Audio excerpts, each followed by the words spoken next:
ازاي تأمن نفسك لما تتعاقد مع شركة تسويق إلكتروني؟ تعال اقول لك بنعمل ايه.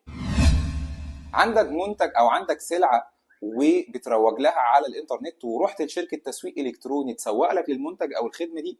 عايز اقول لك لازم يكون بينك وبينهم عقد. العقد ده هيضمن ان الترويج لهذه السلع والخدمات في الاخر هتصب في مصلحتك انت، وان الصفحات دي لما تنتشر ويبقى عندها عدد كبير من المتابعين برضه تبقى ملكك انت. وكمان بقول لشركات التسويق الالكتروني خلي بالك، لان قانون 151 لسنة 2020 والخاص بحماية البيانات الشخصية نص على فكرة التسويق الالكتروني وان ليه ضوابط معينة، فاللي يشتغل في التسويق الالكتروني لازم يشتغل وفقا للاشتراطات والضوابط.